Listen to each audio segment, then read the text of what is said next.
obviously hearing you talk about all the weather and how different it is here, but it must be still nice for you to come back home, English sense of humour, that sort of thing. Yeah, how are you liking I've been it? missing our sense of humour, trust me. Yeah, I'm a very sarcastic person, so I've been struggling, very misunderstood in the States. But no, it's lovely to be back at home, lovely to be back in front of a home crowd, and even though it is cold, wet and windy, it's nice to have a bit of British weather. It's very, yeah, it just feels good.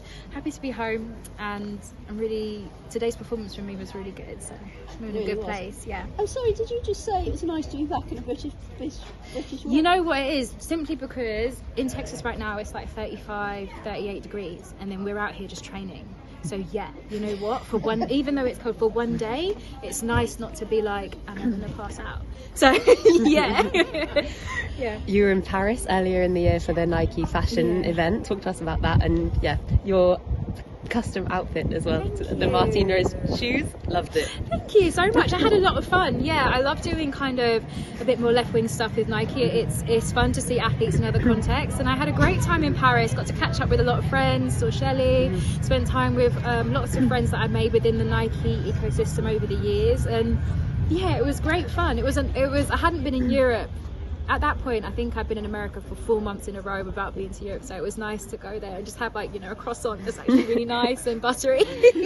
So I had a good time. What of your personality off the track in that regard do you bring to races like this today and for the Olympics in the future? Me, I think it's just that confidence. I think when you're kind of doing stuff off track and stepping into different arenas, that it's not necessarily somewhere that your talent lies, because I count my talent as being on track. It's fun that you can just stand in your own self and be your fullest self and not be intimidated by anything, and I think that's actually helped me a lot on track as well, because if I'm comfortable in whatever circumstance, then I'm 100% comfortable in whatever race I'm going to be put on, you know. So yeah, thank you. You spoke a minute ago about the British crowd and how amazing that's been to have that back. Obviously Tokyo, there were no fans in the stadium. absolutely none. How exciting is it for you to have a home crowd here today that's been so enthusiastic, and then looking to Paris that's going to be jam-packed? It's going to be amazing, and you know, even though it obviously is in France and it's not a home championships, I feel like it's as close to home Olympics rather than it being in London or any of our major cities as it's going to get. So I'm really excited. It's going to be, I think it's going to be Olympics as closer to 2012 itself, you know, because Rio was different, Tokyo was strange. We're all just going, okay, we're going to forget about that one. And I'm just really excited to feel that roar of the crowd. Like when I was kind of coming up, I remember my first ever senior race for GB was the London Diamond League in 2013, like the year after the Olympics, and that definitely puts a lot of years on me. But I remember having that adrenaline rush and that feeling when you're introduced to such a roaring and present crowd. I'm looking forward to feeling that again in Paris, so yeah.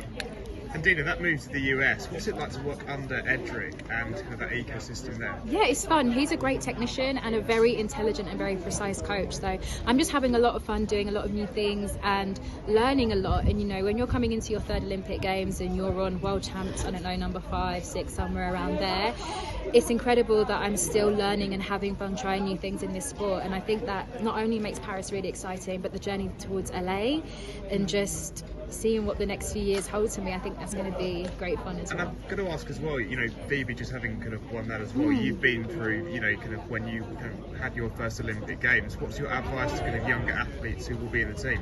My advice for the younger athletes, I've been given a lot of this advice actually, even to some of my training partners who's their first Olympics this week. It's just to really, really enjoy it, but also bring everything you need to in terms of optimizing your sleep, your focus and food, because when you think about those 3 things, those are the things that actually determine your performance, and if you've got those under control, then you're going to have a great day. So definitely, yeah, have fun, but also be prepared with what you need to perform. So great, thank you.